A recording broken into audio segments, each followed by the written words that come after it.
irmãos podem se assentar. Eu vou pedir Ismael para ficar um pouquinho ali, porque nós vamos fazer a leitura do texto de forma responsiva aí para os irmãos ouvirem a parte com a igreja, tá certo?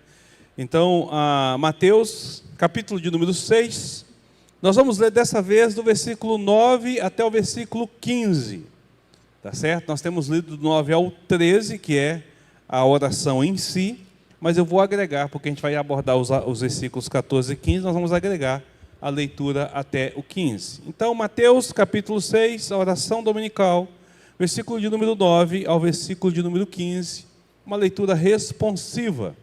Eu vou estar lendo os números ímpares e vocês acompanham a leitura com o presbítero Ismael dos números pares. Ok? Nos diz assim a palavra do Senhor. Portanto, vós orareis assim: Pai nosso que estais no céu, santificado seja o teu nome. Venha o teu reino, faça-se a tua vontade, assim na terra como no céu. O pão nosso de cada dia dá-nos hoje. E perdoa-nos as nossas dívidas, assim como nós temos perdoado aos nossos devedores. E não nos deixe cair em tentação, mas livra-nos do mal, pois teu é o reino, o poder e a glória para sempre. Amém. Porque se perdoardes aos homens as suas ofensas, também vosso Pai Celeste vos perdoará. Se, porém, não perdoardes aos homens as suas ofensas, tampouco vosso Pai vos perdoará as vossas ofensas. Amém. Obrigado, Ismael, por nos ajudar. Meus queridos, nós damos continuidade ao nosso estudo do Sermão do Monte. E nós temos aprendido muito com a oração do nosso Senhor. Nós chegamos agora à penúltima petição, chegamos à quinta petição. E essa penúltima petição faz parte desse segundo bloco, onde nós clamamos por nós, tá certo? No primeiro bloco, nós clamamos para que o reino de Deus seja manifesto, para que ele seja visto, para que seja glorificado, para que nós sejamos o instrumento de Deus, para que esse reino, então, se manifeste sobre a terra, né? Na segunda parte da petição, nós clamamos e começamos a pedir pelo nosso sustento.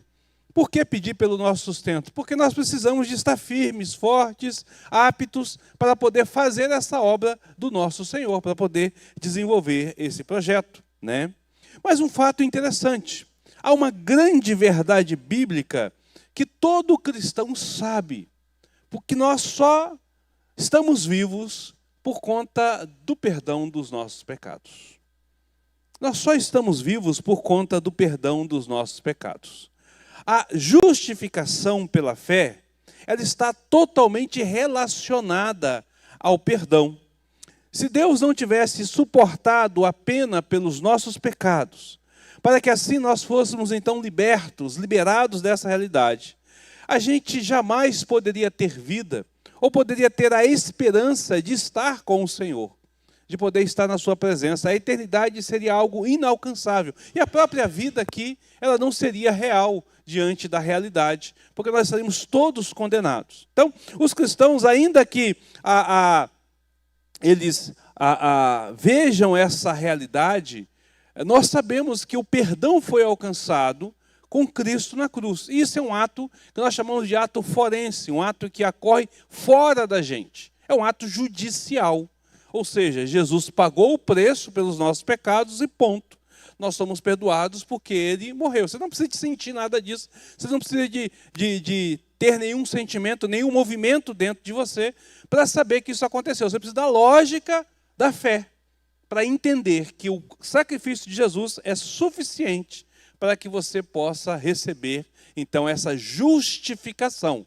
Ou seja, o Senhor olha para mim, para você, e aí, ao olhar para nós, o seu olhar de santidade é filtrado na cruz de Cristo, e Ele nos vê, então, justificados, ou justos. Se tirar a cruz de Cristo, como um óculos ali, para impedir o olhar de Deus, se tirar, nós seremos vistos como que nós, de fato, somos ímpios e pecadores.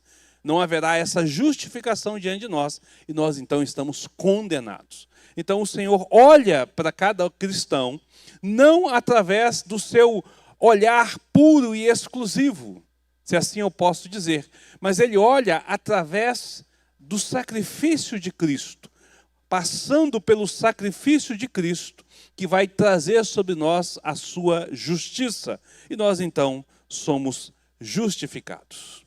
Contudo, o cristão também sabe que nós carecemos de perdão, que isso é algo necessário para nós diariamente. Ainda que a gente tenha sido justificados, nós ainda continuamos falhandos e pecadores. Então o Senhor Jesus vai entrar nessa quinta petição para trazer exatamente esta realidade. Primeiro ele faz um clamor, ele nos ensina a clamar pela providência material. E agora nós vamos clamar pelo perdão para as nossas vidas. Um fato interessante que a gente precisa de lembrar, né? Porque às vezes a gente ora a oração ou lê a oração e a gente não pensa muito nesses detalhes. Jesus orou uma oração que essa quinta petição não pertence a ele. Jesus não precisa de perdão pelos pecados. Então, quando os discípulos falaram assim, mestre, nos ensina a orar, ou quando Jesus resolveu nesse sermão ensinar ao povo como deveria de orar, o que é que acontece? Jesus diz assim, vocês precisam desta oração. Essa não é a oração que Jesus precisa. Então essa não é a oração, a primeira parte da petição é a oração que Jesus faz ao Pai em todos os seus momentos. Mas essa segunda parte, e principalmente agora essa quinta petição, ela não cabe na pessoa de Jesus. Ele não precisa de perdão. Ele é perfeito. Então Jesus agrega isso para que nós tenhamos a necessidade, para entender que nós temos a necessidade de clamar por perdão ao nosso Senhor, tá certo? Abra sua Bíblia lá em João capítulo 8, versículo de número 46. João 8, 46. Eu vou pedir para a nossa irmã Elieide fazer a leitura desse versículo. João 8, 46, a nossa irmã Elieide vai fazer a leitura.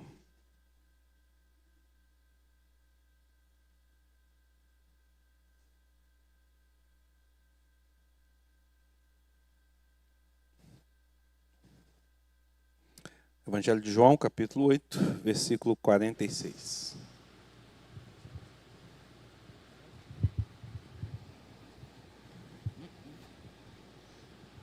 Almeida corrigida, é, pastor? 8:46? É. Ah, tá, 8:46. É. Quem dentre vós me convence de pecado? E se vos digo a verdade, por que não credes? Percebe? Jesus dizendo sobre ele essa condição.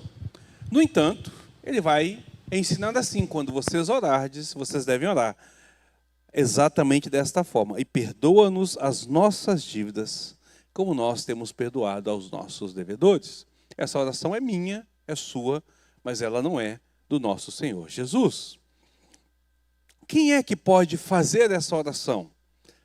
Desde o início nós temos falado que somente aquele que pode chamar ao Senhor de Pai é que pode fazer essa oração. Ainda que essa oração seja uma oração para pedido de perdão, ela não é uma oração para o ímpio. Ela não é a oração para o mundo lá fora. Ela é a oração para aquele que conheceu a Cristo como seu único e suficiente Salvador. É uma oração para aquele que agora é adotado pelo Senhor, que tem herança junto com Cristo.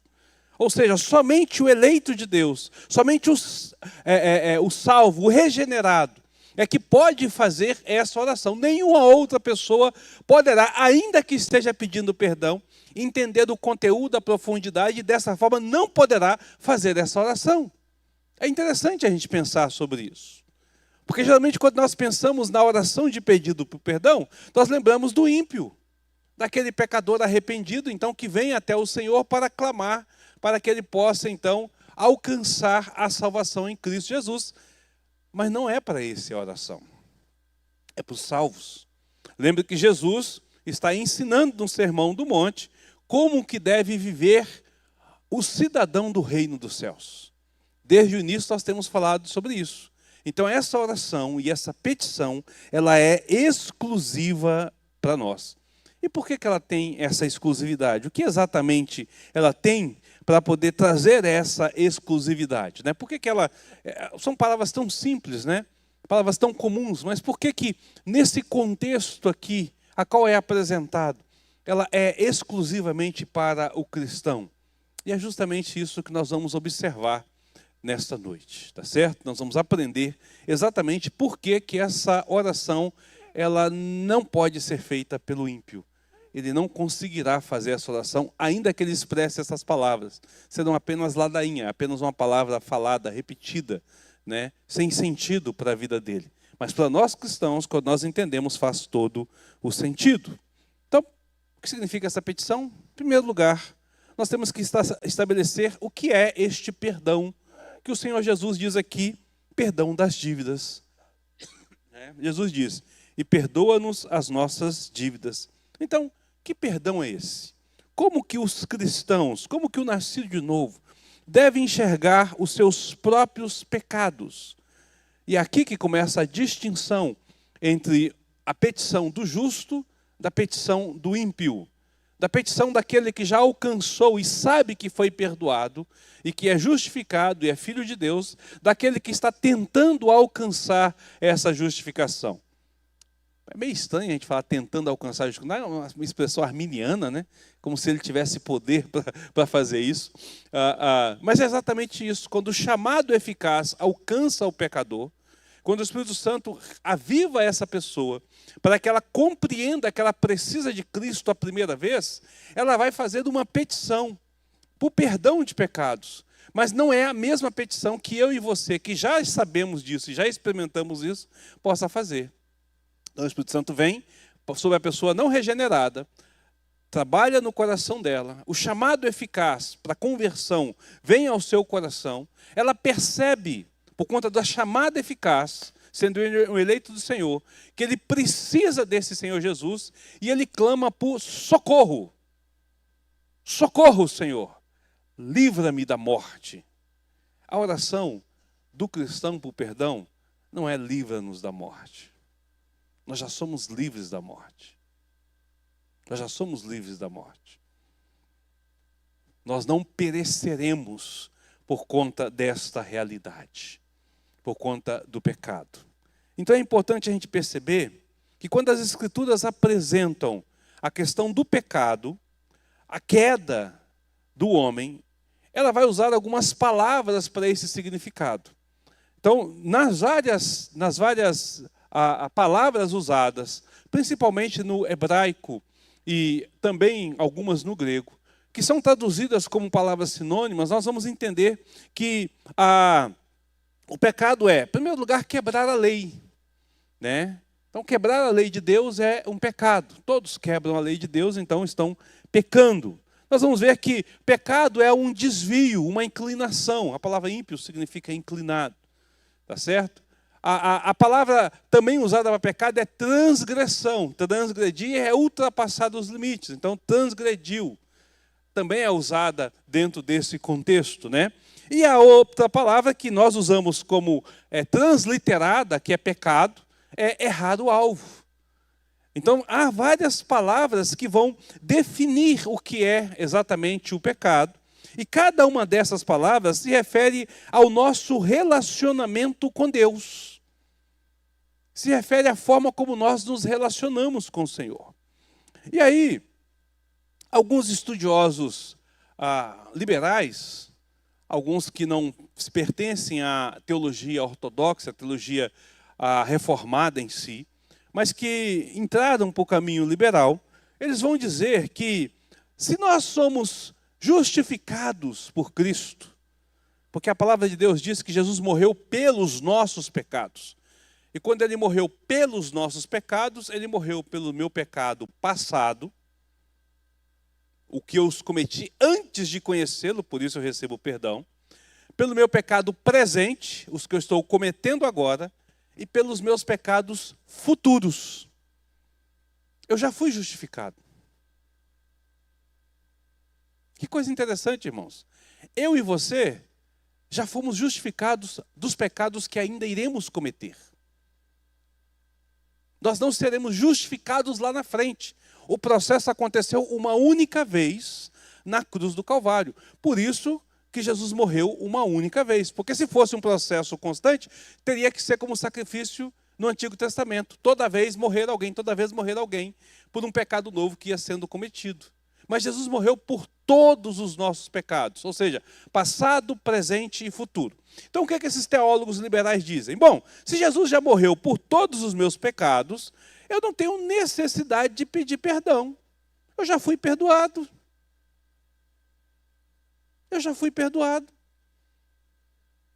Então, quando eu confessei a Cristo como Salvador, quando eu reconheci, clamei por socorro e o socorro veio, significa que esse socorro veio completo. Então, eu já fui perdoado de tudo.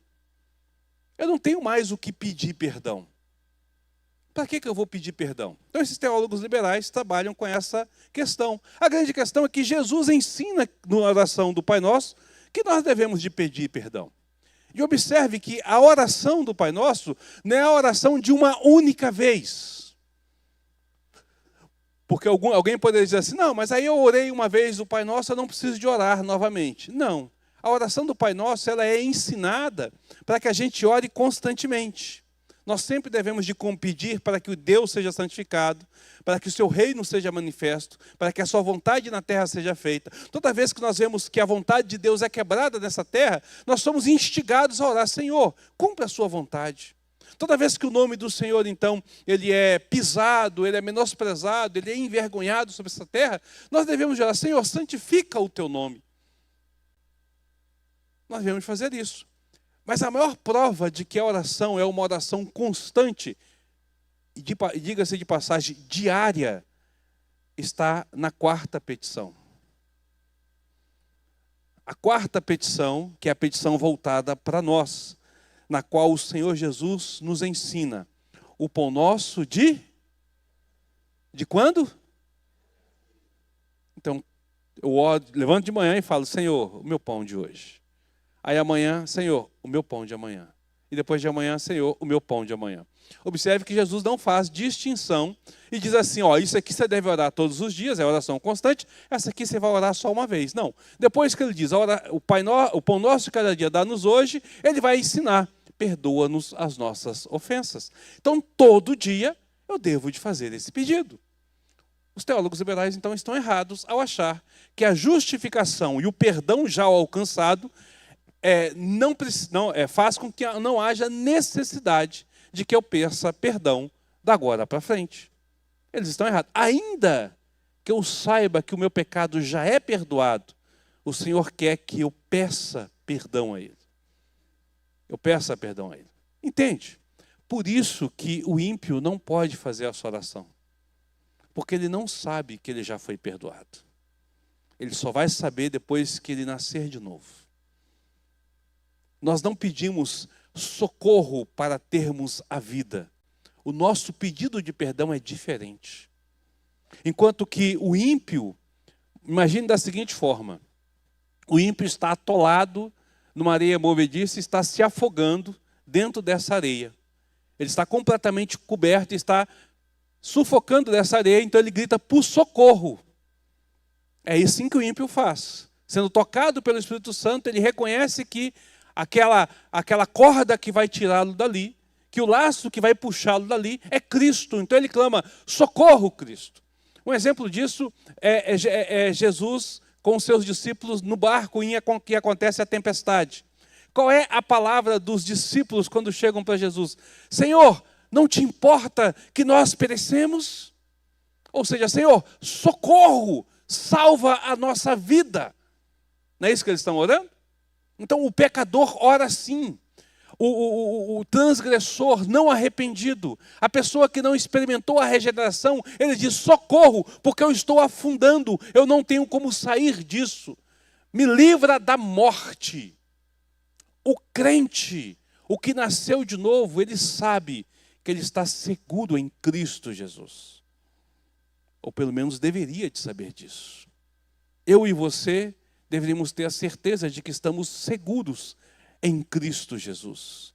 Estamos firmados sobre a rocha. Que aquele que nos deu a Cristo jamais nos lançará fora. Que aquele que está em nós é muito mais poderoso e maior do que aquele que está no mundo. Então, nós jamais pereceremos. Tá certo? Aí eu vou aproveitar esse momento aqui para dizer uma coisa que eu disse numa mensagem passada para poder explicar essa situação. Eu disse assim, se você usar a expressão, uma vez salvo, salvo para sempre, está errado. Não é uma frase reformada, ainda que a gente venha a usá-la. Essa frase foi usada de forma num contexto errado, e é uma frase que aponta para o arminianismo misto, que é o arminianismo batista, tá certo? Aí até a irmã Sandra falou assim, pastor, me explica, né? Me explica essa questão aí. E agora eu estou falando assim, eu tenho certeza que não vou perecer. Não é uma vez salvo, salvo para sempre? Não é o que eu estou dizendo? É ou não é? É o que eu estou dizendo. Então, pastor, você está se contradizendo? Não. De forma alguma. Por quê? Uma coisa é uma coisa, outra coisa é outra coisa. Quando eu disse na questão de que uma vez salvo para sempre, você não deve segurar nessa frase, no sentido de que você simplesmente está seguro pelo fato de você ter levantado a mão e vindo à frente, e dessa forma acabou, mas você precisa de avaliar a sua vida, porque a Bíblia diz que você constantemente deve avaliar, porque o seu coração é enganoso. Então você pode ter feito uma falsa confissão. Você pode ter uma falsa segurança. Eu preguei sobre a falsa segurança. Eu preguei mostrando que a porta é estreita, que muitas pessoas chegarão naquele dia, baterão na porta, encontrarão a porta e não entrarão. E é muito sério isso, porque é a palavra do Senhor que está dizendo. Ou seja, pessoas podem ter falsas seguranças. Então, uma expressão desse sentido pode gerar uma falsa segurança. E qual é a diferença pelo que eu disse agora? A qual eu disse que uma vez que eu fui justificado e perdão, jamais perecerei. Está exatamente no sentido que essa oração faz para mim e para a sua vida enquanto cristãos. Quer ver um negócio interessante? O liberal diz, eu não preciso de pedir perdão a Deus, porque eu fui perdoado uma vez por toda. E uma vez que eu confessei a Jesus, eu posso simplesmente viver a minha vida pecando sem pedir perdão. Isso é falsa segurança. Isso é falsa segurança. Isso é tudo que o mundo quer. A oportunidade de viver no mesmo contexto do mundo, na realidade do mundo, sem dar satisfação a ninguém. Por que Jesus nos ensina, então, a fazer isso? Primeiro, como eu disse, foi por conta dessa condição a qual nós somos levados. A petição para o perdão aqui não é para que nós sejamos salvos, mas a petição é exatamente porque nós somos salvos. Clamar por perdão pelos nossos pecados não é para a nossa salvação, eu e você que já somos salvos. É porque nós já somos salvos. Esse sentimento vai brotar em nós, essa necessidade vai brotar em nós, porque nós queremos ter relacionamento com Deus. E a palavra de Deus diz que o pecado faz separação entre o homem e Deus. O relacionamento com o Senhor exige que eu clame perdão. O fato de eu ter aprendido que eu nasci de novo, o fato de eu saber que a minha salvação é um ato da graça do Senhor, o fato de eu querer agradar o Senhor, viver para o Senhor e não conseguir, me leva ao arrependimento. Me leva a perceber o quão desaventurado eu sou, como Paulo diz. Percebe? Então, o que Jesus está ensinando não é você buscar a salvação a todo tempo, como os pentecostais acham que é. Eu pequei, perdi a salvação, eu vou encontro a salvação de novo, depois eu perco de novo, depois eu encontro. Não é desse jeito. A salvação não é perdida, mas o sentimento de que eu não sou merecedor dessa salvação, de que eu sou um desprezível, de que eu sou um pobre de espírito, um falido na condição espiritual, me leva a chorar pelo Senhor. Olha, nós voltando lá para a bem-aventurança de novo, lá para o estudo das bem-aventuranças, no mesmo sermão. Então, é isso que vai fazer eu pedir perdão. Eu não estou pedindo perdão para que eu seja salvo, mas exatamente porque eu sou salvo, eu quero fazer a vontade de Deus. E se eu erro, eu peço perdão. Eu falo, Senhor, eu queria tanto ter acertado, mas eu não consegui. Me perdoa pela minha fraqueza. Me perdoa pela minha incapacidade. Me perdoa, Senhor, porque eu ainda não cheguei lá. Eu quero chegar à altura do Senhor. Eu quero que o Senhor seja glorificado na minha vida. Ó, nós voltando para a petição anterior. Nós voltando para a petição. Percebe? Então, a oração, ela nos leva a perceber. Nós dissemos, santificado seja o teu nome. E Deus vai ser santificado como? Com eu tendo uma vida santa. Quando eu não tenho uma vida santa, o nome de Deus não é santificado. Não é isso que acontece quando acontecem escândalos na igreja? Quando a gente vê as pessoas, você conversa com uma pessoa não crente, qual a primeira coisa que ele faz para desmoralizar você? É apontar falhas nos cristãos. Mas ser crente igual fulano, agir igual ciclano, o mundo está melhor. Não é assim que as pessoas fazem? Isso vai fazer o quê? A santidade de Deus não é vista sobre a terra, ainda que ele permaneça santo. Ele não diminuiu a sua santidade, mas eu quero que a santidade seja vista. Então eu sou o primeiro espelho. Eu sou o refletor dessa santidade. Eu vou replicar essa santidade. Quando eu peco, querido, eu mancho essa santidade do Senhor porque eu não sou santo como deveria. Então eu tenho que me arrepender e falar, Senhor, me perdoa, porque eu deveria de ser melhor. Não é porque eu perdi a minha salvação, não é porque eu não sou salvo, mas é porque eu não sou digno dela. É esse o motivo pelo qual eu e você devemos de pedir perdão. Pergunta, comentário, reclamação, crítica, balcão aberto. Fique à vontade. Ninguém? Rapaz, vocês entenderam tudo ou não entenderam nada? Nossa irmã Eliade. Pastor, o senhor pode explicar mais um pouco sobre a questão das dívidas? Essa palavra que Vou chegar às lá. vezes... Ah, vai chegar? Vou chegar lá. Ah, tá. É que o senhor mencionou já dívidas, né? É. Teve um ponto ali que o senhor mencionou. Sim. Ah, então o senhor vai Mas eu falar, vou chegar esclarecer lá. mais. É, Tá vou bom. chegar lá. Eu aguardo, obrigada. Então, é porque eu estou trabalhando na questão exatamente por que ele fala perdoa-nos, né? Eu falei perdão, a gente sempre imagina perdão porque eu vou perecer. Não, perdão porque eu falhei. Essa é a diferença. Por que o ímpio, então, não pode fazer? Porque ele não tem essa consciência de que ele falhou com o Senhor. O ímpio tem a consciência que ele está condenado, que ele vai para o inferno. Ele está tentando salvar a sua vida. Eu estou tentando agradar o Senhor. Pedidos de perdões totalmente diferentes. Meu primeiro pedido de perdão, o meu primeiro pedido de perdão, ao conhecer a Cristo como meu Salvador, foi socorro. Daí para frente, meu pedido de perdão é, Senhor, me perdoe, porque eu não estou à tua altura. Eu não estou à sua altura. A nossa irmã Eliade ali.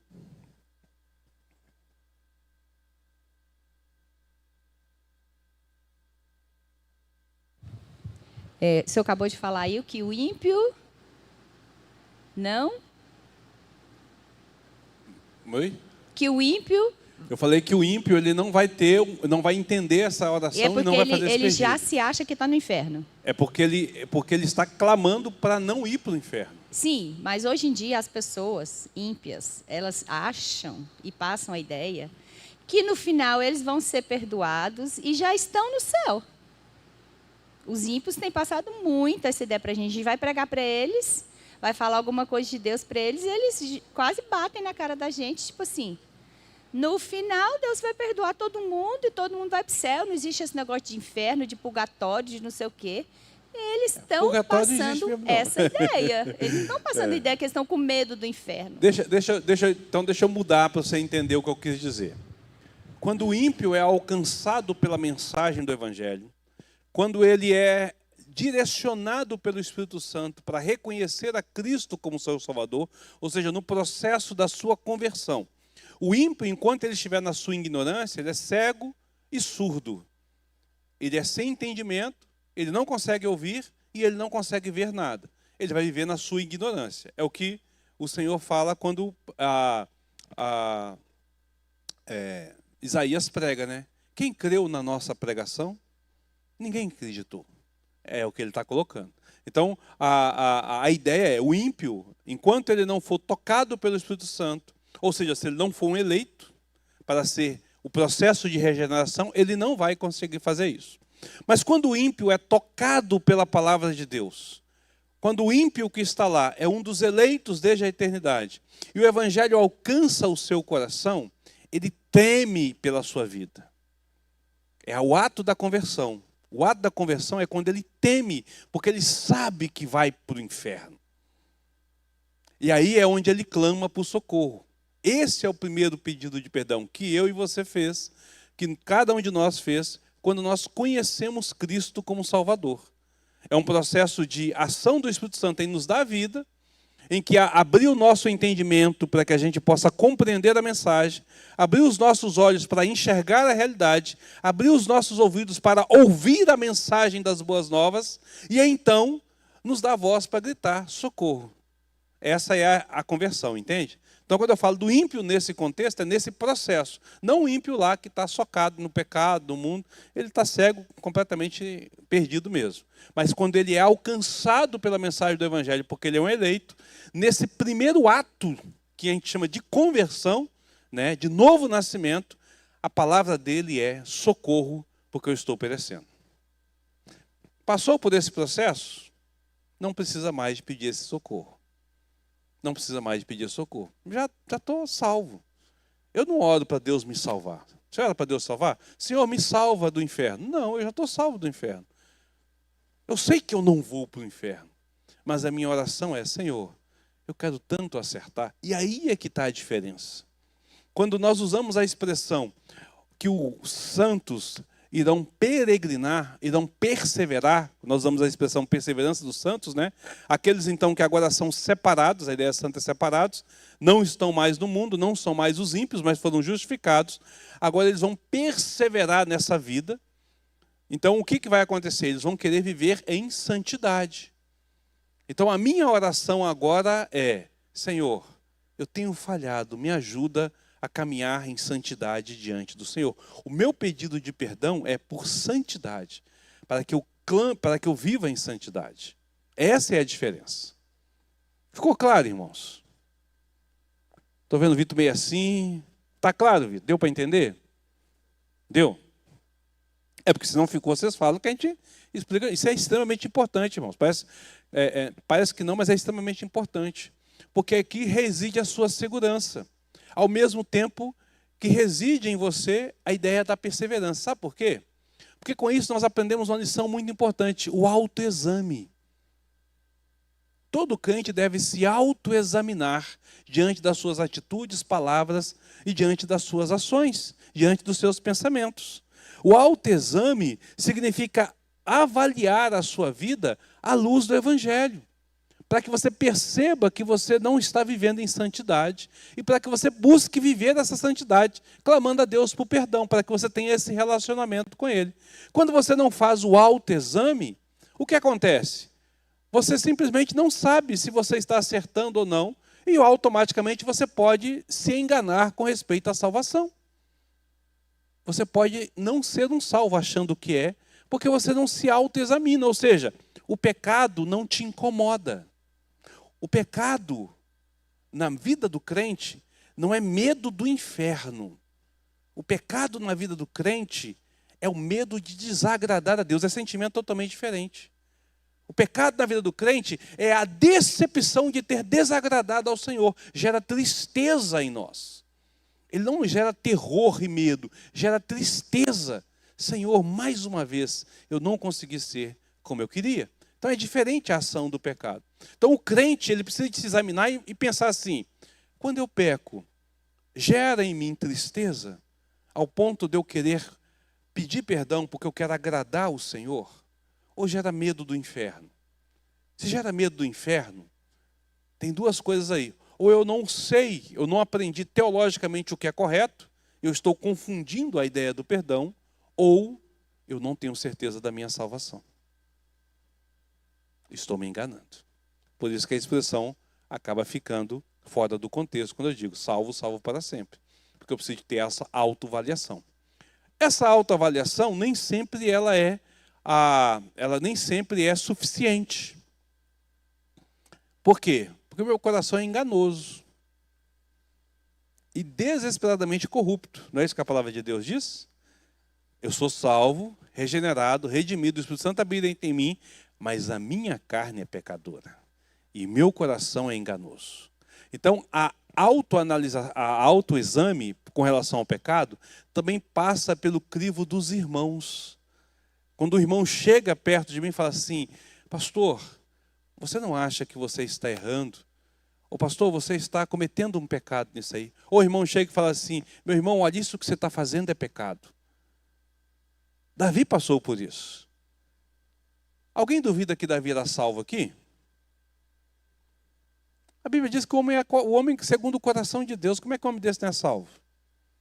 É segundo o Senhor diz, ele é um homem segundo o coração de Deus. Não tem como ele não ser salvo. Mas você lembra que Davi ficou com o coração cauterizado por conta do pecado? Ele se deixou levar ao ponto de cometer um assassinato, mentiu, enganou, estrupou, fez tudo que era errado. E como é que Davi caiu em si? Quando Natã chegou para ele e disse: você é esse pecador. Aí nós temos as mais belas orações sobre confissão de pecado. Nós temos exatamente de Davi quando ele caiu em si. O autoexame não foi suficiente. Foi preciso que alguém o mostrasse que ele estava errado, que o corrigisse, que o confrontasse com a palavra de Deus.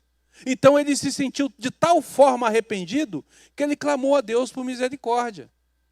E ele passou, e é interessante que num dos salmos ele diz assim: Senhor, eu estava enganado, mas o meu corpo não enganou. Eu sentia os meus ossos como se estivesse com reumatismo. Eu sentia dores nas juntas, é o que ele está dizendo. Eu sentia os ossos como sequidão de estio, como gravetos secos que quebram com facilidade. Então, dores nas juntas que ele sentia. Ou seja, o corpo dele estava enfermo e a mente cauterizada da visão do pecado. Quando ele é confrontado, ele percebe e a primeira coisa que ele faz é pedir perdão a Deus. Meu Deus, como é que eu pude me deixar levar por tamanha asneira, por tamanha cegueira? E vem o arrependimento, né? E vem o arrependimento sobre a vida de Davi. Assim vem sobre nós. Então, o autoexame é importante. Eu preciso de examinar a minha vida e perceber que eu preciso de perdão, preciso de fazer esse exame. Mas às vezes eu posso errar. Então eu preciso que os irmãos me corrijam. Aí Tiago diz: confessai os vossos pecados uns aos outros. A gente não faz isso. E quando as pessoas vêm apontar para a gente os nossos erros, nós ficamos chateados. Quem é você para poder me apontar erro? Você não tem o direito, você não é mais santo do que eu para apontar o meu erro. Não, irmãos. Ele é um agente de Deus para te levar ao arrependimento, para que você continue buscando a santidade. Quando alguém é disciplinado pela igreja, e aí nós temos um outro ponto também interessante sobre o verdadeiro cristão, o que nasceu de novo. A pessoa que é disciplinada pela igreja, ela aceita a disciplina. Ela se abaixa, ela diz: o Senhor está me corrigindo. Por mais humilhante, por mais pesado, por mais difícil que seja, ele não vai se revoltar, porque ele sabe que ele está errado. E ele aceita isso. Mas a pessoa que não tem esse entendimento de que ele deve de agradar ao Senhor, de que a vida dele está para agradar ao Senhor, ele se rebarba, ele se rebela. E talvez exatamente por conta dessa atitude ele não seja um salvo. Porque o coração dele não está voltado para o Senhor. Está voltado para si mesmo e para o seu orgulho que foi furado, que foi traído, que foi machucado. Percebe? Então é essa a grande questão. A diferença para a questão da salvação está exatamente nisso. E olha só o que o Senhor nos ensina somente na sua oração. Pergunta ou comentário? Ninguém? Então vamos lá. Nós pedimos perdão não por conta da nossa salvação, porque nós já somos salvos, não por conta da condenação, porque nós não seremos, mas porque nós queremos ter relacionamento com Deus e queremos agradar o Senhor. E quando nós falhamos porque agradamos o Senhor, isso nos entristece. É a tristeza que nos leva então ao Senhor, a pedir perdão, ok? Pode falar. Tá. Deixa o microfone chegar aí.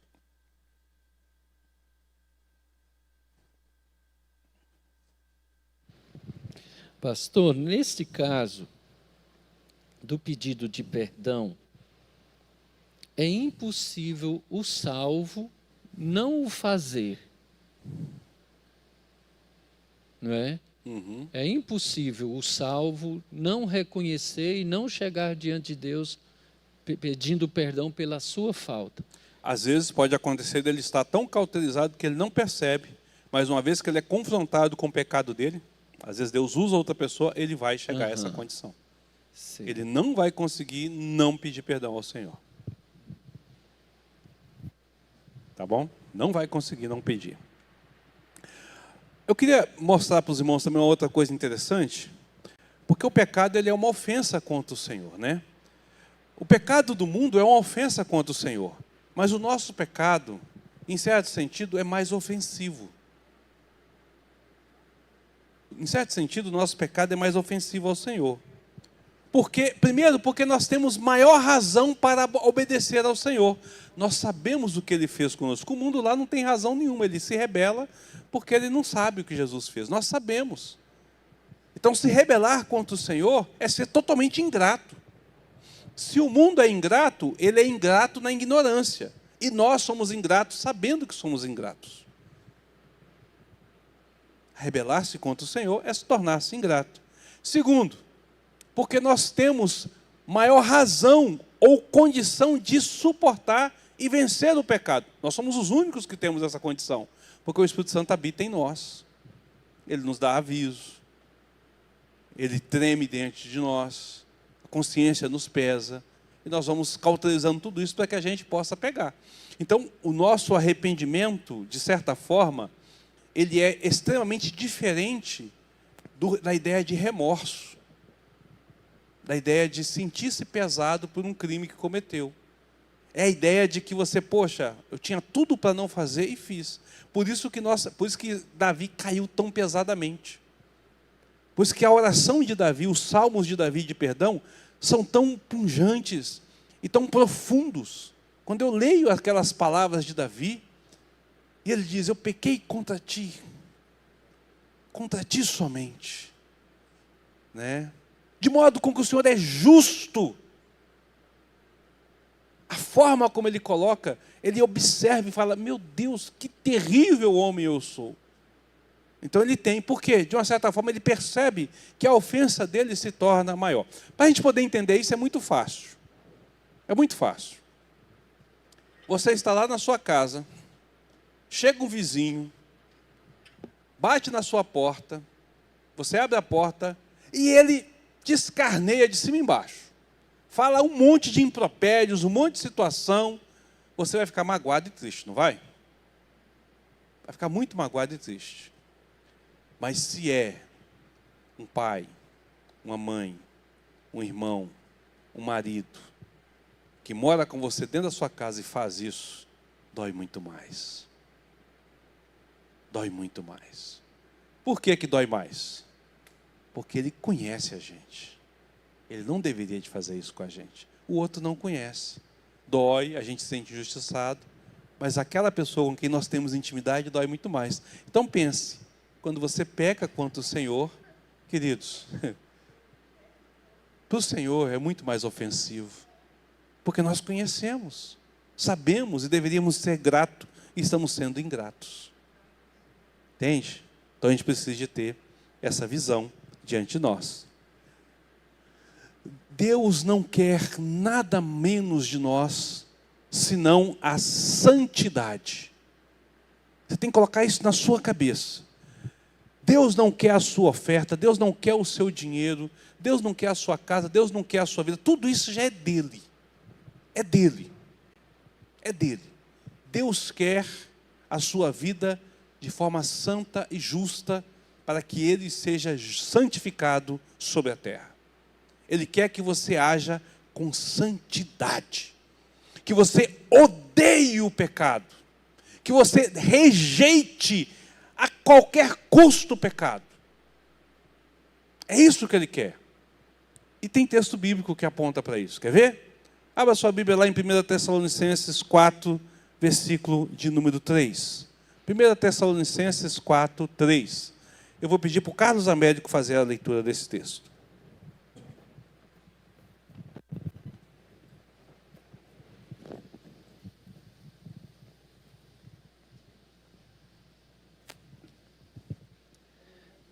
É 1 Tessalonicenses 4, 3. 3.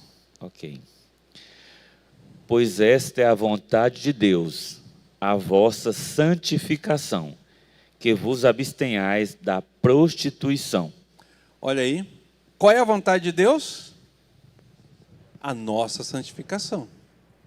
Aí você fala assim, mas ele está dizendo aqui que vos abstenhais da prostituição, né? E aí nós temos que entender que a prostituição aqui significa também a prostituição carnal, mas lembra que quando o Senhor chama Israel, chama ela de meretriz e prostituta, porque ela se curva a outros deuses e não se curva ao Senhor.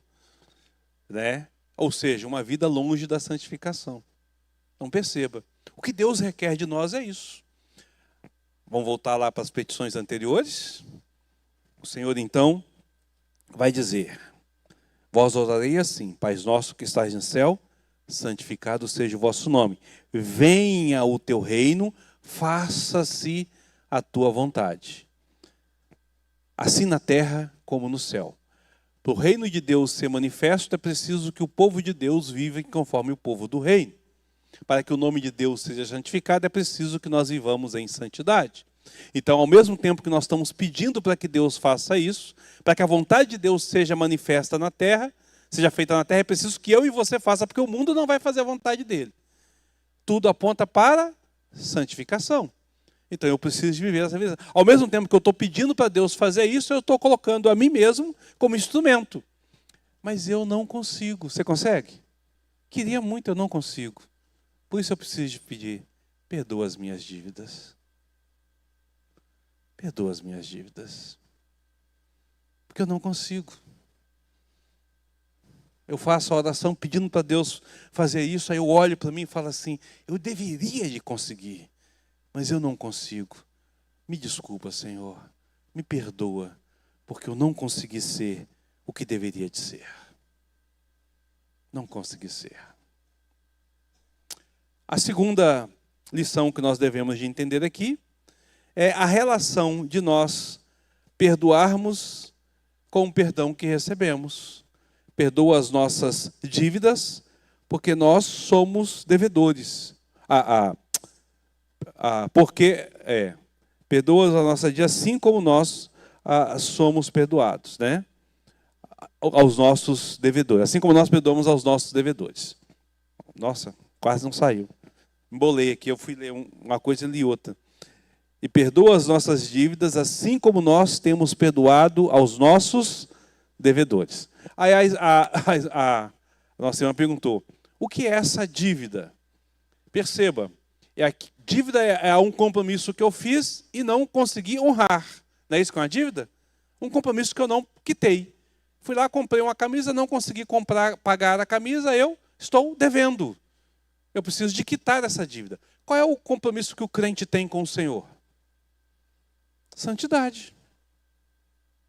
Então a dívida que eu tenho com o Senhor é uma dívida de vida santa, de santidade. O perdão é pela minha quebra desse meu compromisso. Eu não acabei de orar pedindo a Deus que manifestasse o reino, que a vontade dele fosse feita, que a santidade dele fosse vista. E quem é o agente? Sou eu. O que eu estou devendo então? Eu quebrei a primeira parte da petição. É a minha dívida. Perdoa as minhas dívidas. Senhor, eu estou devedor com o Senhor. Nós sempre estaremos, né? Por isso nós precisamos de Cristo. Aí ele fala assim: mas Jesus já perdoou. Eu sei disso. Eu sei que Jesus já perdoou. Mas eu preciso de falar com o Senhor que eu estou arrependido, mesmo sabendo que eu vou falhar. E mesmo sabendo que já sou perdoado, eu preciso de falar: Senhor, obrigado pelo perdão alcançado. É exatamente o reconhecimento. O pedido de perdão do cristão é um pedido de desculpa por ter falhado e um reconhecimento de que a sua falha desagrada ao Senhor, mesmo sabendo que já está perdoado. É mais ou menos assim. Você vai num determinado local e contrai uma dívida. E você não consegue pagar aquela dívida. Então você chega para aquele... Então aquele comerciante manda um recado para você, sabe da sua dificuldade, situação, e diz assim: ô Ismael, sabe aquela dívida, Ismael? Eu sei da sua situação, da sua dificuldade, não precisa de pagar mais não, já perdoei. O que o Ismael vai fazer? Vai levantar, vai sair da casa dele, é ato de gratidão, vai até aquele comerciante e diz: você me perdoou mesmo? Estou quite. Muito obrigado por ter perdoado a minha dívida. Ele reconhece. Se ele não faz isso, ele é um ingrato, não é? Então, se eu não peço perdão por perdão que já aconteceu, eu sou ingrato a Deus. Que relacionamento é esse de ingratidão? Eu preciso de ser grato. Entende? Então, volto a dizer, não é para que o perdão me alcance, ele já alcançou. É para que eu entenda que esse perdão alcançado é livre graça do Senhor. Não sou merecedor e sou grato a Ele por esta realidade. A dívida que eu tenho é uma dívida de Deus com a santidade do Senhor. Eu devo a santidade do Senhor. O Senhor quer que eu seja santo e eu não sou. Estou devendo para o Senhor isso. Peço perdão para que eu possa viver em santidade. Pergunta ou comentário? Ninguém? Tranquilo aí? Beleza. Bom, mas essa petição, ela parece que coloca uma condicional. Ela parece que coloca uma condicional. O Senhor diz assim: e perdoa-nos as nossas dívidas, assim como nós temos perdoado aos nossos devedores. Versículo 14. Porque se perdoardes aos homens as suas ofensas, também vosso Pai Celeste vos perdoará. Se, porém, não perdoardes aos homens as suas ofensas, tampouco vosso Pai vos perdoará as vossas ofensas. Quer dizer que eu preciso de perdoar para ser perdoado? Dá uma condicional aqui? Não é bem isso que o texto quer dizer. Não é essa a intenção do nosso Senhor. Você vai perceber que Jesus termina a oração: perdoa as nossas dívidas assim como nós temos perdoado aos nossos devedores. Aí ele vai colocar: e não nos deixe cair em tentação, mas livra-nos do mal, pois teu o reino, poder e glória está sempre para... Amém. Terminou a oração. Aí ele explica lá atrás, na frente, né? Terminou a oração, ele explica. Ele faz a quinta petição, faz a sexta petição, terminou, ele explica. Essa explicação aqui tem a ver com toda a oração, não apenas com essa primeira parte, mas está ligada à ideia do perdão. Porque se fosse nesse contexto, Jesus... Quando você está ensinando, os professores aí, quando você está ensinando alguém, olha, você vai fazer assim. No meio do ensino, você tem que acrescentar alguma informação, você faz assim: preste atenção, você precisa de orar assim: perdoa-nos, Senhor, as nossas dívidas, como nós temos perdoado aos nossos devedores. Aí, por que você deve fazer isso? Deixa eu explicar para você por quê. Porque assim como eu sou perdoado, assim como eu perdoo as pessoas, Deus vai medir o meu perdão e eu vou ser perdoado. Não seria assim que você falaria? Pararia o ensino e depois daria continuidade. Lembra, Jesus não está orando, ele está ensinando a orar. Seria essa. Mas Jesus não faz isso, ele termina a oração para fazer. Significa que esse pedido está junto com toda a oração. E aí que lança à luz as questões. Não é uma condicional. Não é uma condicional. Eu vou ler aqui o que o Dr. Martin Lloyd-Jones diz a esse respeito. Quando nós observamos o texto sagrado, nós devemos de perceber que o texto não diz: perdoa-nos as nossas dívidas, porque perdoamos aos devedores. Não é isso que a oração, a petição diz. Ela também não diz: perdoa-nos com base no que temos perdoado aos nossos devedores. Não é isso que a oração diz. Mas o que ela diz é: perdoa as nossas dívidas, assim como nós temos perdoados aos nossos devedores. O que temos aqui é aquilo que encontramos claramente ensinado em Mateus 18, na parábola do credor incompassivo, que não se dispunha a perdoar um conservo, embora ele mesmo tivesse sido perdoado pelo Senhor. Assim, essa petição nos faz refletir e nos ensina que a prova de que realmente estamos conscientes do tamanho do perdão que recebemos é que nós não conseguimos deixar de perdoar também a quem nos deve. Jesus não está dizendo assim, se eu perdoar, me perdoa, Senhor. Não. Jesus está dizendo assim como eu tenho sido perdoado, reconhecendo a graça do Senhor sobre minha vida, eu não tenho o direito de negar perdão. Eu também devo de perdoar. Assim como eu tenho perdoado. Então, quando Jesus faz isso, Ele também está fazendo a gente analisar a nossa salvação à luz do nosso coração. Um coração regenerado é um coração que não vai conseguir negar para sempre o perdão. É um coração que vai ser trabalhado pelo Espírito Santo ao ponto dele perdoar. Porque ele não vai ser ingrato com o perdão que ele recebeu. Ele não se acha capaz e não se acha melhor do que o outro. Por quê? Volta lá para a primeira bem-aventurança. Porque ele é um miserável, ele é um pobre de espírito. É por isso que ele tem o reino dos céus. Entende? Então, quando Jesus coloca essa questão, ele não está colocando uma condicional para que eu receba perdão. Se eu não perdoo, eu não serei perdoado. Então, se eu perdoar um pouquinho, eu vou ser perdoado um pouquinho. Se eu perdoar um montão, eu vou ser perdoado um montão. Não é isso. O Senhor me perdoou de tal forma com que eu reconheço o tamanho do perdão do Senhor, que eu não consigo reter perdão aos outros. Eu não consigo reter. Eu vou ter que perdoar. É grande demais o perdão que Deus deu para mim. Por isso que lá na frente ele vai terminar dizendo, quando você fizer essa oração, você precisa de perceber que se você realmente conseguiu fazer essa oração, é porque você tem um coração perdoador. Se o seu coração não é perdoador, preste atenção, retorne à oração e repense a sua vida, porque você talvez não seja salvo. Por isso que ele vai colocar essa condicional depois. Entende? Toda oração deve ser pensada também sobre a minha condição. Por que Jesus faz isso? Porque enganoso é o coração do homem, gente. Terrivelmente corrupto. Somos passíveis de muitas falhas, de muitos erros, de muitos pecados. É por isso que Jesus coloca as condicional mesmo na oração, para que eu possa avaliar a mim mesmo. O cristão, a fé cristã, a caminhada cristã, ela é racional, ela é toda pensada. Toda a palavra do Senhor nos faz pensar e ter avaliação. Não tem místico. Não é algo assim místico, sobrenatural. Ainda que seja pela ação do Espírito Santo.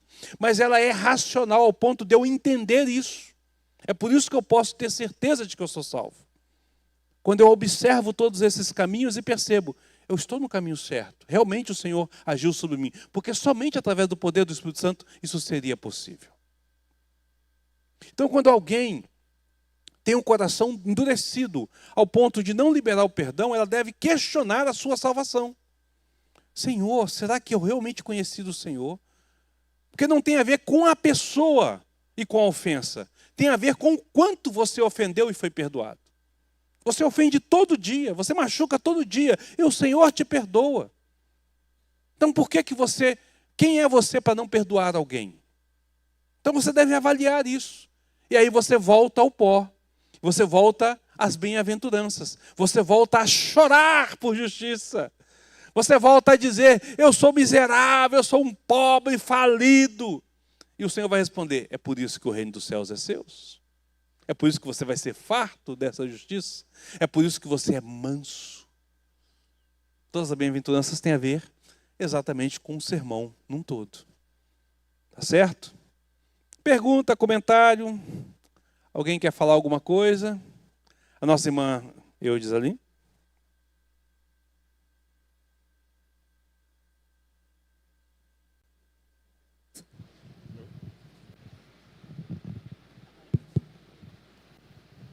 Boa noite aos irmãos. Eu queria fazer uma pergunta.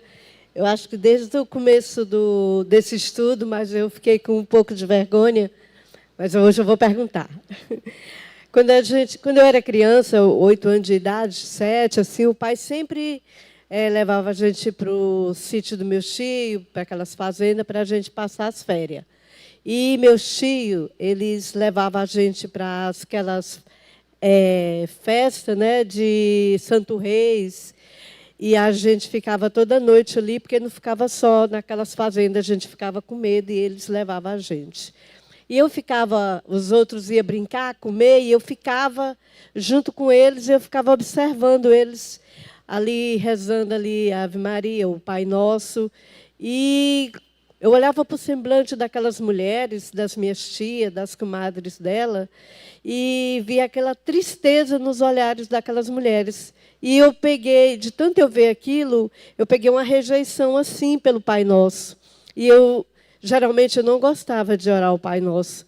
Quando eu cheguei aqui agora, com o pai, no culto doméstico, ao meio-dia, às 11 horas, quando a gente ia almoçar, depois da oração, o pai começava a orar o Pai Nosso. E eu senti um pouco de receio.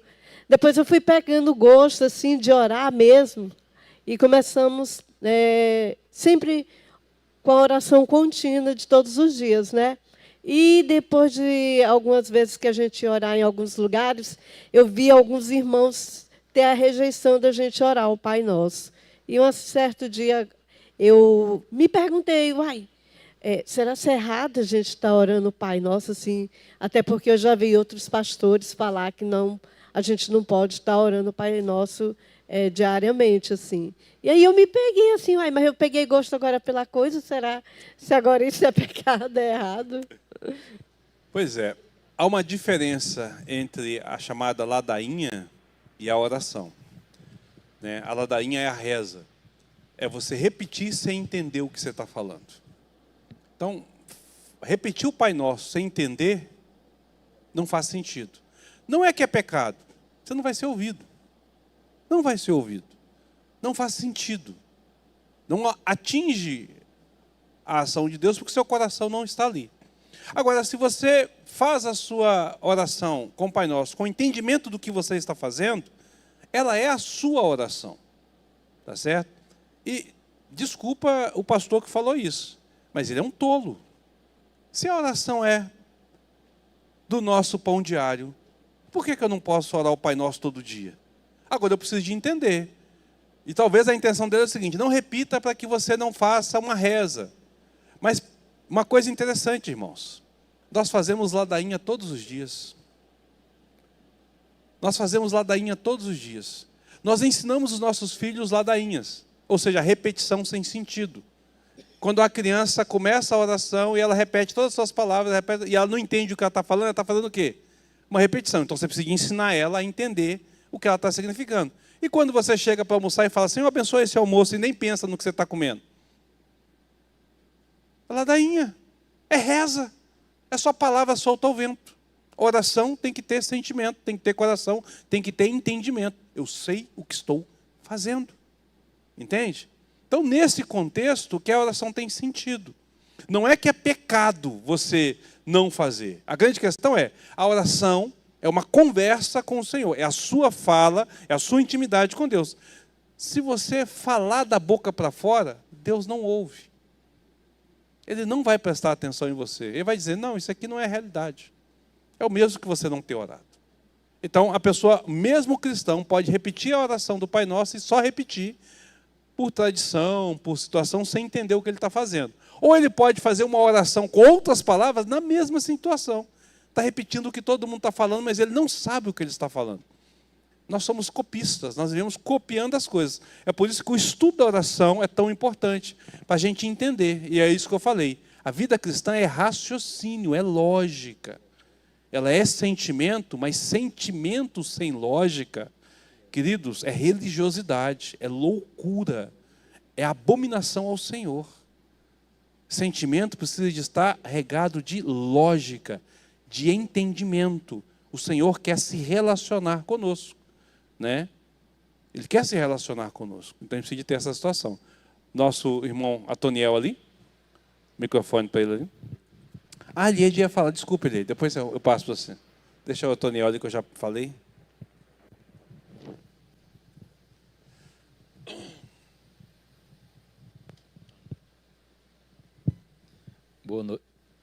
Boa noite.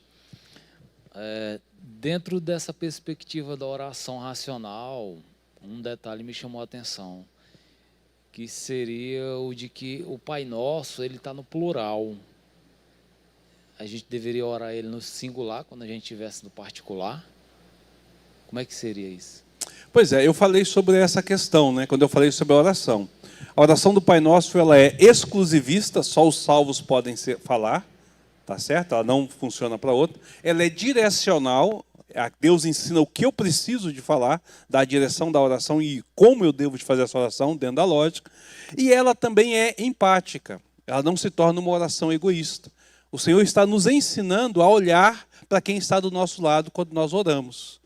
Tá certo? Então, quando eu oro, por isso que ele fala Pai Nosso, né? Não é Pai meu, não é o meu Pai, é o nosso Pai.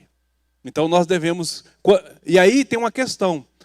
Quando eu estou orando, na minha oração particular, eu digo, Senhor, meu Deus, maravilhoso Senhor, tal. A gente costuma usar o pronome na pessoa para identificar com quem nós estamos falando.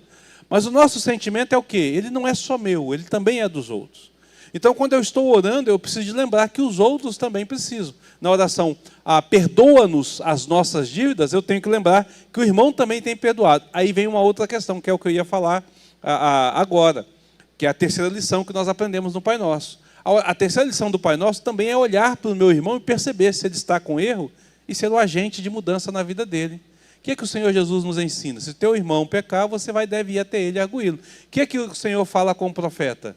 Que se Deus falar para você ir lá e chamar o ímpio para que ele se converta do seu caminho e você não for, a responsabilidade é sua. Mas você deve ir lá fazer. Então, quando eu digo perdoa-nos, eu tenho que lembrar, Senhor, eu reconheço o meu pecado, mas meu irmão tem reconhecido? Poxa, o nosso presbítero Cacá, ele está falhando. Visita o Cacá, conversa com o coração dele, toca nele para que ele possa mudar. Né? Me dá coragem e me dá condição de falar com ele, para apontar para ele, porque eu quero que o Cacá também reconheça essa falha que ele tem. Então a oração, ela nunca é egoísta. Ela lembra a mim e me faz lembrar do meu irmão. Por isso o nosso. Tá certo? Por isso o nosso. Elieide queria falar?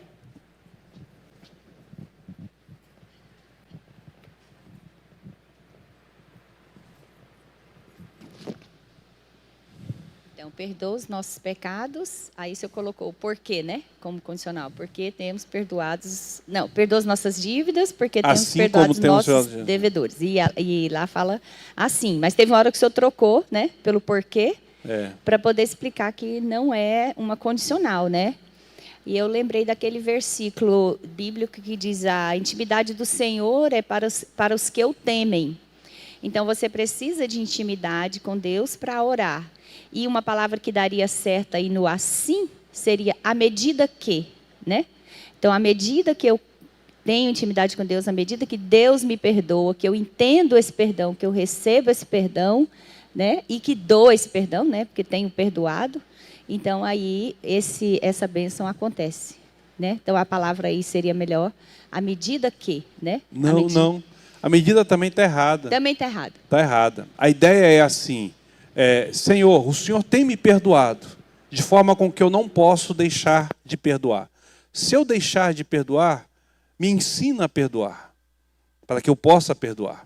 A ideia que o Senhor está construindo, que Jesus está construindo, é que eu já tenho esse perdão e reconheço que sou perdoado, de forma com que eu não posso deixar de perdoar. Entendeu? Então, nesse contexto, a palavra está errada. E o versículo que você citou, né? A intimidade do Senhor é para que os temem, você colocou ele invertido. No sentido de que não é os que têm intimidade é que vão temer. Aqueles que temem é que pode ter intimidade. Sem temor, não dá para ter intimidade. Sem temer a Deus, não dá para ter intimidade. Então, quanto mais eu temo ao Senhor, mais eu tenho intimidade, mais eu consigo orar. Só para corrigir na forma como você colocou. Tá certo? Então, essa que é a grande questão, irmãos. Alguém mais tem alguma pergunta, algum comentário para fazer sobre esse assunto? Sobre esse tema? A nossa irmã Eudes. Respondi, Eudes. Eu depois quis perguntar. Tá.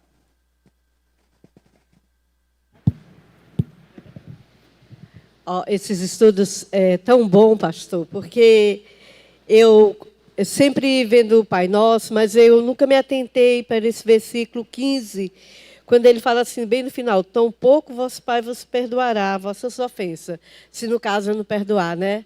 Eu já me deparei, às vezes me deparo muito com... eu já cheguei a ver pastores, a ovelhinha indo lá pedir perdão para ele falou que não ia perdoar, que ela tinha que pedir perdão para Deus. E já vi outras pessoas. E eu nunca me atentei nesse versículo aqui para mim poder dar uma resposta para aquela pessoa, que se ele não perdoar, né, como é que Deus também vai perdoar ele? Então, esses estudos é bom que já vai abrindo a nossa mente e nos mostrando, né, o que a palavra fala.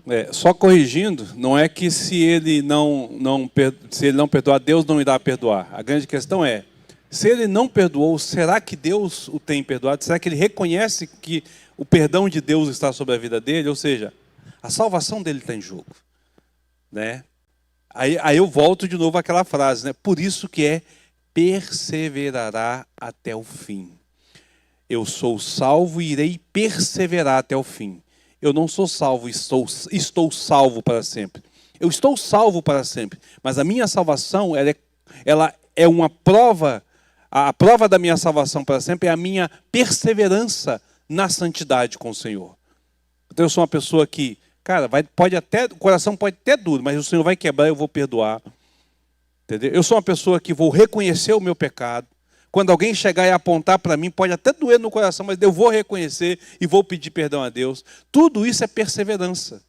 Tudo isso é o fato de que eu olho e falo assim, não tem como eu não ser salvo diante das ações do Senhor sobre a minha vida, de mudar o meu coração para que eu caminhe com Ele.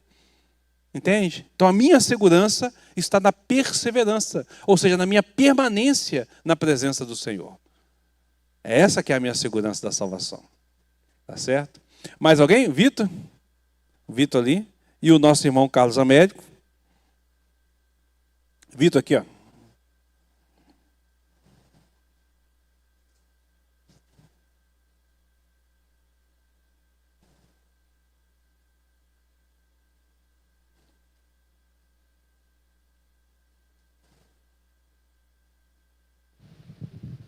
Acabou a pilha aí? Não. Foi. Boa noite, irmãos. Então, nesse caso, esse perdão que eu vou dar ao meu irmão é como fosse, de certo modo, de eu reconhecer o perdão que Deus tem por mim. Sim. Porque no caso, por exemplo, da parábola lá, né, do dividendo, né? O homem recebeu o perdão da dívida, mas mesmo assim ele ainda exigiu Nesse caso seria tipo como fosse mais uma ingratidão. Sim. Eu não reperdoar meu irmão? Sim. A grande questão é, você reconhece que Deus te perdoou, e aí aquela parábola ela conta da seguinte forma. O homem foi perdoado uma dívida impagável. Quando fala lá o volume, é impagável aquela dívida. Ele falou, ele nunca vai conseguir pagar. Então, o seu Senhor o perdoou. E a dívida do outro era ínfima em relação à dívida que ele tinha. Mas o outro também não tinha condição de pagar. E o que ele faz? Ele maltrata, ele prende, ele manda o cara para a prisão, e ele não reconhece que ele foi perdoado. Ou seja, poxa, que direito ele tem? Ele não é justo. Ele não é justo com a pessoa porque Deus o justificou. Ele deveria também ser daquela forma. Ou seja, a misericórdia que ele recebeu deveria de estender, e ele não estendeu. Ele está sendo ingrato. Por isso que quando as pessoas chegam e contam para o rei chama e fala, rapaz, e aí joga ele da prisão. Ou seja, ele não merecia, ele não reconheceu aquilo que ele recebeu sem merecimento. Deveria de reconhecer. Então, quando eu estou... E aí vem aquela questão, né? Quando a gente pode depois fazer um estudo sobre perdão, para falar exclusivamente sobre perdão, porque perdão exige alguns sentimentos, tá certo? Mas perdão é lógica antes de tudo, tá certo? E perdão tem uma coisa diferente. Perdão não significa que você vai ter o mesmo relacionamento com a pessoa. Às vezes a pessoa diz assim, eu perdoei, então agora eu vou ser amiguinho da pessoa o tempo. Não, não é assim. Existe circunstâncias com respeito ao perdão. A ideia de perdão é, eu assumo o prejuízo. Eu não vou te cobrar mais. Essa é a ideia de perdão, é uma lógica. O Senhor não me cobra, então eu não cobro mais. Daí a outra questão depende da pessoa. O relacionamento vai ser restabelecido? Ok. Ela fez por merecer o restabelecimento, por isso que nós vamos ao Senhor. O Senhor nos perdoou, não perdoou? E nós queremos o quê? Relacionamento com o Senhor. Por isso que nós vamos ao Senhor. Senhor, me perdoa. E obrigado pelo perdão, porque eu quero relacionamento, eu quero agradar o Senhor. Tá certo? Mas aí a pessoa fez algo comigo, eu perdoei, mas a pessoa não quer nada comigo? Ué, por que eu vou ficar indo atrás dela? Deixa ela lá. Mas eu não, meu coração não dói, eu não tenho rancor, eu não tenho raiva, eu não quero que aquela pessoa morra. Pelo contrário, eu vou orar para que Deus a salve, para que tenha misericórdia daquele pobre pecador, né? Mas existe um passar por isso. Existe um passar por isso. Gente, ninguém que é ofendido, a menos que seja muito santo, conseguirá, da mesma da hora, tirar a mágoa do coração, a dor do coração e falar assim, está perdoado.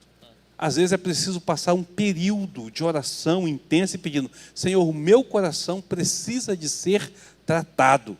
E é isso que faz de mim um crente. Não é eu dizer assim, você foi perdoado. É eu reconhecer que o meu coração precisa ser tratado para que eu consiga perdoar. Entende? Isso me faz crente. É essa que é a ideia. Por isso que é perseverança, né? Ou seja, qual é a minha segurança? Fulano me magoou, eu estou chateado com ele, o coração está duro. Tem um ano que eu estou orando para Deus perdoar, para Deus mudar o meu coração. Deus não mudou o meu coração. Ou coração duro, na verdade é. Mas eu estou perseverando nisso. Por quê? Porque eu entendo que eu preciso de fazer isso. Não pela pessoa, porque Deus fez por mim. Então, eu estou perseverando. É uma luta constante. A ideia de perseverança é uma batalha, uma rinha, uma conquista, né? Tá bom? Então, é porque é uma ofensa, né, a Deus também, então, não perdoar o meu irmão. É uma grande ofensa ao Senhor. Então, acho que se eu falo isso, mas só para mim realmente ver se eu realmente entendi. Eu não querer perdoar meu irmão, eu realmente não querer perdoá-lo, pode ser também um indício de que talvez eu não seja salvo. Se você não quer perdoar o seu irmão, e você rejeita orar por perdoar o seu irmão, porque é uma coisa assim, é o seu eu dizer, eu não quero. A outra coisa é o Espírito Santo dizer, você deve. Então, a sua batalha... No sentido, eu não quero, porque ele não merece meu perdão, e eu não vou... eu não vou fazer, e tal. Então, você deve avaliar a sua salvação e deve pedir a Deus misericórdia pela sua vida. Senhor, tem misericórdia de mim, porque o meu coração está de tal forma dura que parece que ele não foi transformado. E a gente pode estar assim com o coração duro por conta do tamanho da ofensa, da dificuldade, da situação, né? E a gente precisa de tratar as nossas vidas, né? Então, às vezes, virou uma raiz de amargura, já está aí um carvalho de todo tamanho para derrubar, meu amigo, dá um trabalho, né? Então, eu preciso de tratar essa questão, tá certo? O perdão, ele é preciso para a minha vida. Tá bom? Perfeito. Carlos Américo? Oi, está funcionando. Pastor, aqui inicia, né? Portanto, vós orareis assim. Está nos ensinando como é que nós devemos orar, né? Um modelo de oração. E lá no versículo 12, perdoa-nos as nossas dívidas, assim como nós temos perdoado aos nossos devedores. Não é uma condição, mas assim eu vejo aqui como uma afirmação de como nós, crentes, né? Pessoas transformadas pelo nosso Senhor e Salvador Jesus Cristo, temos que viver, temos que agir. E exatamente. Nessa questão de que aqui no caso do Pai Nosso, a Bíblia toda nos ensina como é que nós devemos agir e nós vamos ser rebeldes fazendo ao contrário, né? Então, eu vejo que nós cristãos temos que olhar a palavra de Deus, né? Observar a palavra e agir como Deus, né, nos ensina a agir. Fala assim, eu te perdoei, você deve também perdoar. Eu te amo, você também deve amar, né? Aquela questão, eu te ensino de uma forma e você vai agir de outra. Com certeza vai ser igual assim, de ser uma pessoa não convertida, uma pessoa não salva, né? Uma pessoa não transformada, né? Porque eu tô te ensinando de uma forma e você está agindo de outra, né? Verdade. Eu só acrescentaria nessa questão que você falou assim, né? Eu te perdoo, você não vai perdoar. Eu te amo, você não vai perdoar. A questão, eu sou justo, você não será, né? Eu odeio o pecado, você não odiará, né? Eu brigo pela justiça, você não vai brigar. Então, acrescenta também essas questões de entender que tudo que a Bíblia ensina, a gente precisa de ter esse movimento, essa direção diante do Senhor e avaliar a nossa vida, né? Mas é verdade, não é uma condicional, mas é uma proporcional. Senhor, o Senhor tem me perdoado e eu tenho perdoado. Senhor, o Senhor tem perdoado, eu não estou conseguindo, tem misericórdia de mim? Me perdoa também por não estar perdoando? E me ensina a perdoar?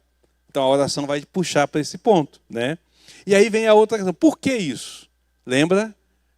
A vontade de Deus na terra precisa ser feita na terra como é feita no céu, e Deus precisa ser santificado. Quem é o agente da santificação? Quem é o agente para poder manifestar a vontade de Deus aqui? Eu e você. Se você não perdoa, como é que você pode chegar para alguém e dizer assim, Deus tem perdoado você? Porque Deus perdoou os meus pecados. Como é que você pode dizer, Deus é separado deste mundo? Como é que você pode ser esse exemplo, esse cristão, se você não vive como cristão? Não é. Então você está errando toda a oração. Está falhando toda a oração. Por isso que a oração também é uma avaliação nossa. Aí eu falei, quando a gente começou a falar, a oração não muda Deus. Perceba, a oração muda a nós. Jesus está ensinando a gente a orar ao Senhor e ao mesmo tempo está nos ensinando a avaliar para que a gente mude de acordo com a vontade de Deus. A oração nunca muda a Deus. Toda oração muda a nós. Precisa de ser feito dessa forma, para que a gente viva dessa posição, ok?